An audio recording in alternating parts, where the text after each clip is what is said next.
તો નમસ્કાર મિત્રો, તમારું સ્વાગત છે અમારી ચેનલ ધનાધન સ્ટોરીમાં। તો મિત્રો, આજે આપણે એક નવી વાર્તા લઈને આવ્યા છીએ।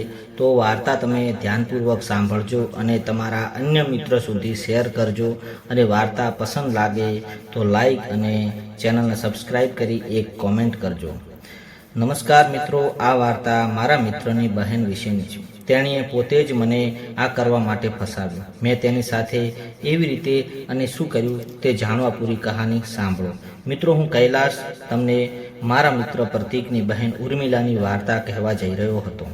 વાર્તા પહેલાના ભાગમાં તમે વાંચ્યું હતું કે ઉર્મિલા અને પ્રેમ કરવા લાગી હતી, અને હું આગળની વાર્તા વિશે વિચાર કરી રહ્યો હતો કે ઉર્મિલા કરતાં રોશની વધુ ગમતી હતી।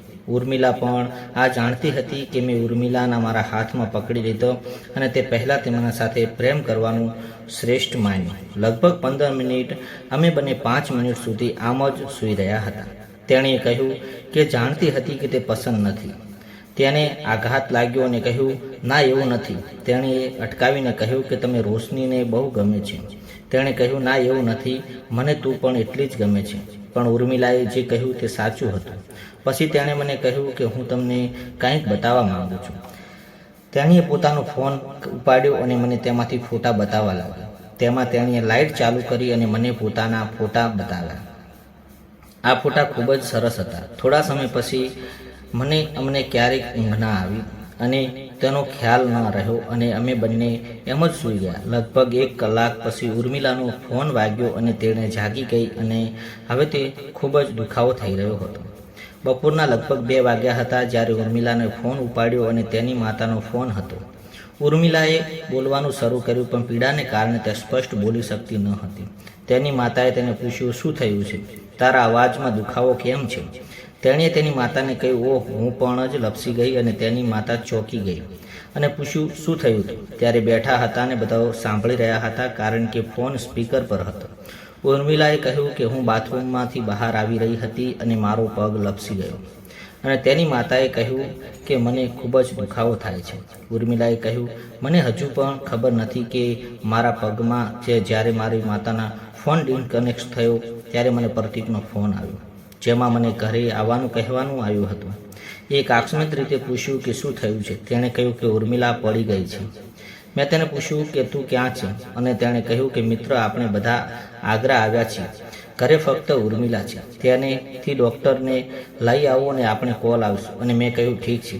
તેને કેવી રીતે ખબર પડશે કે હું તેના ઘરે બેઠો છું? 5 મિનિટ પછી ઉર્મિલાની માતાનો ફોન આવ્યો અને તેણે પહેલાં ઉર્મિલાની વાત કરી અને પછી ઉર્મિલાને તેની કહ્યું કે કૈલાશ આવી ગયો છે। તેણે મારી સાથે વાત કરી અને માતાએ કહ્યું કે દીકરા, તું ઉર્મિલાને ડૉક્ટર પાસે લઈ જા। મેં કહ્યું, કાકી, અમે બંને ત્યાં જઈ રહ્યા છીએ। પછી કાકીએ પૂછ્યું કે શું તમે આજે અમારા ઘરે રહેશો? મેં કહ્યું, કાકી, હું બધું સંભાળીશ, સારું થશે અને સારું કરીશ, અને પછી ફોન કરીશ, અને કાકી, હું હમણાં ડૉક્ટર પાસે જાઉં છું। પછી કાકીએ ફોન કાપી નાખ્યો અને મારા માટે ઉર્મિલાના ઘરે રહેવાની વ્યવસ્થા કરવામાં આવી। જ્યારે ફોન ડિસ્કનેક્ટ થયો ત્યારે ઉર્મિલાની મને ગળે લગાવીને કહ્યું કે મને બંને ખૂબ જ હોશિયાર છીએ અને ખૂબ જ સરળતાથી ખોટું બોલીએ છીએ। આ સાંભળી હું હસ્યો અને કહ્યું, ચાલો હવે નાહવા જઈએ, અને મારી તરફ ઇશારો કરીને ઊભી થઈ। એક ડગલું આગળ વધતા જ તેને ઠોકર ખાવા લાગી અને પાછળથી પકડી અને પલંગ પર બેસાડી અને પૂછ્યું, શું થયું? તો તેણે કહી દીધું કે દોસ્ત, મારા શરીરમાં ખૂબ જ દુખાવો થઈ રહ્યો છે। મેં તેને પૂછ્યું કે તે મને ન કહ્યું। તેણે મને કહ્યું કે તમને ગમતું નથી, અને મેં કહ્યું, ઠીક છે, અને ખરાબ બાબતની નકાર જવાબ દો અને શરીર સંભાળી રાખવાની, અને તેને કહ્યું કે તું અહીંયા રાહ જો, હું આવું છું। રસોડામાં ગયો અને તેના માટે ગરમ પાણી અને કપડું લાવ્યું। તેને સૂઈ ગઈ અને તેના શરીર ઉપર ગરમ પાણી નાખવાનું શરૂ કર્યું, અને મેં તેને પેન કિલર પણ આપ્યું। લગભગ 30 મિનિટ સુધી ઉસ્કરાટ થઈ અને તેણે થોડી રાહત થઈ। ઊભી થઈ અને તેણે મને કહ્યું કે હું તમને પ્રેમ કરું છું। તેણે કહ્યું કે તું તારી કાળજી રાખ, અને મારા બોયફ્રેન્ડને પણ આટલી કાળજી નથી, તેટલો આભાર માન્યો અને મને ખોળામાં લીધી। બાથરૂમમાં લઈ ગયો અને ત્યાં સાથે સ્નાન કર્યું। બહાર આવીને પ્રતીકના કપડાં પહેર્યા અને ઉર્મિલા તેના કપડાં પહેર્યા। પછી કાકીને ફરીથી ફોન કર્યો અને ડૉક્ટરે મને શું કહ્યું? ઉર્મિલા કહ્યું કે તેણે 1 દિવસ માટે બેડ રેસ્ટ કરવાનું કહ્યું છે। તેણે મારી સાથે વાત કરી અને કહ્યું કે આજે ઘરે ન રહી ઉર્મિલાએ જે કોઈ છે આપી દે, અને કાકીને કહ્યું, ઠીક છે। અને કહ્યું કે મારી માતાને ફોન કરીને કહી દો કે હું આજે અહીં જ રહીશ. તેણે કહ્યું કે હા, હું તેનો ફોન કરીને કહી દઉં છું. થોડા સમય પછી મને મારી માતાનો ફોન આવ્યો અને આજે બહેન સાથે રહો સાંભળી હું હસ્યો અને ઓકે કહી અને ફોન કાપી નાખ્યો. હવે ઉર્મિલા પણ હસીને બોલી, તું તારી ઉર્મિલા દીદી સાથે રહે છે, તારી ગર્લફ્રેન્ડ ઉર્મિલા સાથે? તો મેં કહ્યું કે મને જેની સાથે રાખવા હોય તેની સાથે રાખજે. પછી મેં થોડી વાર રોકાઈ અને તે મારી માતાને કહ્યું. હવે મારે તેને જોઈ અને આપવું જોઈતું હતું અને તેને, મેડમ તમારે શું જોયું? તેણે કહ્યું, ફક્ત મને. પછી જ અમારા ખાવા માટેનું મંગાવવાનું શરૂ કર્યું. હવે અમે બંને બહાર જતા હતા અને કોઈએ અમને જોયા હોત તો શું થોત. અને થોડીક વાર પછી મારો ઓર્ડર આવ્યો અને ચોકલેટ અને પિઝાનો ઓર્ડર આપ્યો હતો. અને બપોરનું ભોજન પૂરું કર્યા પછી અમે બંને પલંગ પર બેઠા અને અમે બંને એકબીજાની બાજુમાં બેઠા અને વાતો કરવા લાગ્યા. તે સમયે ઉર્મિલાએ મને તેના જીવન વિશે કહેવાનું શરૂ કર્યું. જ્યારે મેં તેને બોયફ્રેન્ડ વિશે પૂછ્યું ત્યારે તેણે કહ્યું કે મારા બોયફ્રેન્ડ બદલતી રહું છું. જ્યારે હું તેનાથી કંટાળી જાઉં છું તો તેનાથી ખર્ચો ઘટાડે છે, ત્યારે હું તેને છોડી દઉં છું. ત્યારે કોઈ લાંબા સમય સુધી છેલ્લા 3 વર્ષથી મારી સાથે આ બધું ચાલી રહ્યું છે. પછી મેં તેને તેના જીવન વિશે પૂછ્યું તો તેણે કહ્યું, દોસ્ત હવે હું તારાથી હું શું છુપાવું? છેલ્લા 3 વર્ષથી આ બધું કરી રહી છું. મારો દરેક રવિવાર નિશ્ચિત હોય છે કારણ કે રવિવારે ઘરે કોઈ હોતું નથી. મમ્મી કિટી પાર્ટીમાં હોય છે અને રોશનીને તેના મિત્રના ઘરે જાય છે. પ્રતીક મારા પિતા સાથે રહે છે અને હું મારા બોયફ્રેન્ડને ઘરે બોલાવું છું અથવા આપણે ક્યાંક હોટલમાં જઈશું. પણ મિત્રો, હું કસમ ખાઈને કહું છું કે આજે તમને મારી સાથે ખૂબ જ મજા આવી જશે.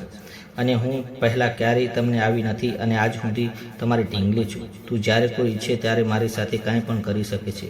ખરેખર કહ્યું. પછી તેણે ઈશારા કરતાં કહ્યું કે પછી મેં કહ્યું કે પૂછ્યું, તમને શું આટલો વાર પ્રેમ કરી ચૂક્યા છો તો આજે તમને આટલું બધું દુઃખ થાય છે? ત્યારે તેણે કહ્યું કે પહેલાં મને હજુ સુધી માસિક આવ્યું નથી અને બીજી ત્યારે મારો બોયફ્રેન્ડ, હું તેને ફક્ત પૈસા માટે પ્રેમ કરું છું. તેણે કહ્યું, કોઈ વાંધો નથી પ્રિય, હું તમારા માટે પણ કંઈક વિચારીશ અને એવું કહી અને તમારી પૈસાની સમસ્યા હલ કરવા પણ મદદ કરીશ. મારા પૈસાની સમસ્યા કેવી રીતે હલ કરશે? જોવા માટે તેની તરફ જોવાનું શરૂ કર્યું. તેણે કહ્યું કે જ્યારે તમે પૈસાની જરૂર હોય ત્યારે મારી પાસે માંગજો, હું તમને પૈસાથી પૂછીશ ને કેવી રીતે. તેણે કહ્યું કે હું તને જણાવું છું, પણ મને પૈસાની જરૂર પડશે. ત્યારે હું શાંતિથી કબાટમાંથી થોડા પૈસા કાઢી લઉં છું કારણ કે મારા પરિવારને હું વધારે ખર્ચો કરાવવાનું પસંદ નથી અથવા હું મારા બોયફ્રેન્ડ પાસેથી પૈસા લઉં છું. તમને તમારી ગર્લફ્રેન્ડ માની શકો છો અને મારી પાસેથી પૈસા લઈ શકો છો. થોડીવાર વિચાર્યું અને પછી તેણે કહ્યું કે વધારે વિચારવાનું નહીં, શાંતિથી કહેજે હું છું, નહીંતર ફક્ત જોતો રહીશ.